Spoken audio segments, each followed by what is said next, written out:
તો મિત્રો આજના બ્લોગમાં તમારું સ્વાગત છે. આજે તારીખ છે 4/8/2026. આજથી 2 વર્ષ પહેલાં મારા દાદાજી સ્વર્ગ સિધાવ્યા હતા. તો આજે 2 વર્ષની તેમની પુણ્યતિથિ નિમિત્તે આજે અમે મુલાકાત લીધી હતી રાષ્ટ્રીય અંધજન મંડળની. ત્યાં અમે ગયા, ત્યાં અમે ઘણા લોકોને મળ્યા. ત્યાં પહેલાં તો અમે દક્ષેશભાઈની સાથે મુલાકાત લીધી. પછી જ્યારે આજે દાદાની આજે તિથિ નિમિત્તે અંધજન બાળકો માટે થોડુંક આપણે દાન કરી દઈએ તે માટે અમે વળી ગયા હતા.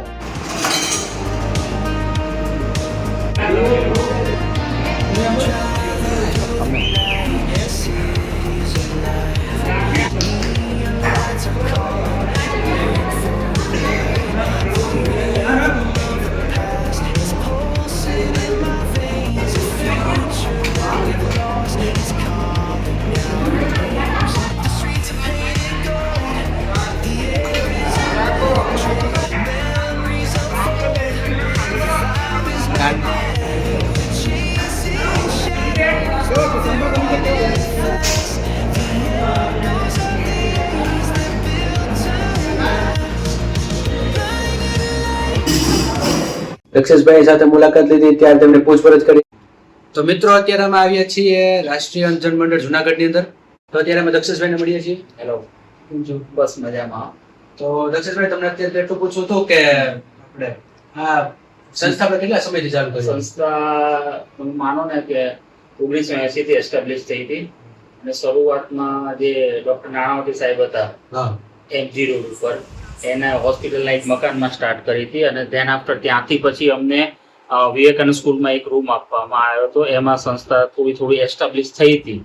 પછી જે સ્વર્ગસ્થ અમારા માનદ મંત્રી શ્રી હતા અનિલભાઈ પટેલ સાહેબ, એણે એ સંસ્થાને ડેવલપમેશન કરી અને 1995માં અહીંયા અમને સંસ્થા માટે જમીન મળી, જેના ડોનર્સ હતા છોટુભાઈ ચાંદેલા, અને 1998થી આ સંસ્થા વાડલા ફાટક ખાતે અહીંયા છે.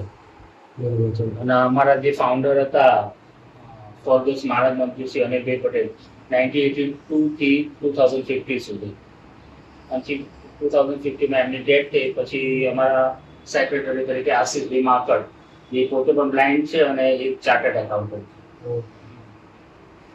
અંદાજે અત્યારે 50 મેમ્બર છે અમારી સંસ્થામાં, જેમાં 34-35 જેટલા અમારા વૃદ્ધો છે અને બાકીના જે બોયઝ છે અમારી જોડે, વર્કિંગ બોયઝ છે, જે અમુક અગરબત્તી સેલિંગ કરવા જાય છે, અમુક સંગીતના પ્રોગ્રામ્સ કરે છે, અમુક બોયઝ છે તો એ અહીંયા રહી અને કોમ્પિટિટિવ એક્ઝામની તૈયારી કરે છે. એમને રૂમ આપવામાં આવેલા છે અને અમારે ત્યાં એવું છે કે રહેવા જમવા પીવાનું ટોટલી ફ્રી ઓફ છે. એટલે પોતાની રીતે અહીંથી જઈ શકે અને જે પોતાનું અગરબત્તી સેલિંગ કરે છે તો એનું જે બેનિફિટ્સ મળે છે એમની જોડે જ હોય. સંસ્થા કશું લેતું નથી. અને આ અમારા સાગરભાઈ છે, કેબિનેટ કારોબારી સભ્ય છે, એ પણ અગરબત્તી એ લોકોને પ્રોવાઈડ કરે છે. આપણે શું કહેવાય કે હોલસેલના ભાવેથી માર્કેટમાંથી લે અને આ લોકોને આપે છે, જેના પર આ લોકો સેલ કરે છે અને જુદી જુદી જગ્યાએ સેલ કરે છે. જુનાગઢ જાય, કિશોર, વેરાવળ છે, જુદી સિટીમાં જાય અને એનો પ્રોફિટ આવે એ પ્રોફિટ એ લોકો રાખે એમની જોડે છે. સારવાર માટે હોસ્પિટલ પર રાખેલ છે.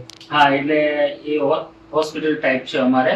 અત્યારે શું છે કે પહેલા જયારે MD નાણાવટી સાહેબ હતા એ દર સન્ડે વિઝિટ લેતા અહીંયા અને દરરોજ આવતા અને દરેક વૃદ્ધને ચેક કરતા. હવે નાણાવટી સાહેબ 2014માં એક્સપાયર થઈ ગયા. તો ત્યાં એમને ત્યાં એક કામ કરતા હતા આપણે હેલ્પર તરીકે રાજુભાઈ સોલંકી, એ અત્યારે દર સન્ડે આવે છે અમારી સંસ્થામાં અને દરેક વૃદ્ધનું જે રેગ્યુલર ટેબ્લેટ્સ હોય એ ટેબ્લેટ્સ આપવાની, એમનું BP ચેક કરવાનું, ડાયાબિટીસ ચેક કરવાનું, અને કોઈને જો મેજર થોડો વધારે પ્રોબ્લેમ હોય તો અમારા ઓફિસમાં કે તો અમે એ લોકોને KJ હોસ્પિટલમાં સારવાર અર્થે લઈ જઈએ છીએ. કદાચ માની લો કે આ તો અમે જુનાગઢના છીએ તો ડાયરેક્ટ કાંઈ કોન્ટેક્ટ કરી શકીએ. કદાચ માની લો કે જુનાગઢની બહાર આઉટ ઓફ ગુજરાતના કોઈ પણ એવા વ્યક્તિ હોય કે જે જુનાગઢના વતની હોય, રહેતા બહાર હોય, એને કોઈ જેમ ડોનેશન આપવું હોય તો એના માટે શું પ્રોસેસ છે? ડોનેશન માટે તો એવું છે કે આ અમારું આપણે શું કહેવાય કે યુટ્યુબમાં અમારા એક ફાઉન્ડર હતા, એમણે પ્રચાર પ્રસાર કર્યો. આ સંસ્થા બહુ જૂની છે, એટલે જાણીતી જ સંસ્થા છે એકદમ. એટલે એક બીજા મિત્ર થ્રુ પણ આવીને વિઝિટ કરે. Thank you. ત્યાં થોડુંક બધા લોકોને મળ્યા અને એક અનુભવ થયો કે આપણે બે આંખો હોવા છતાં પણ આપણે ઘણીવાર એક્સિડન્ટ કરી નાખતા હોઈએ છીએ અને આ લોકો આંખો ન હોવા છતાં પણ તે પોતાના રૂમ સુધી તે એકલા પહોંચી જાય છે. એવી રીતે બધી વાતચીત કરી, દક્ષેશભાઈ સાથે વાતચીત કરી અને હા મિત્રો, તમે પણ જો ડોનેશન અથવા તો દાન કરવા ઈચ્છતા હોય તો તમે પણ આ રાષ્ટ્રીય અંધજન મંડળનો મુલાકાત લઈ શકો છો.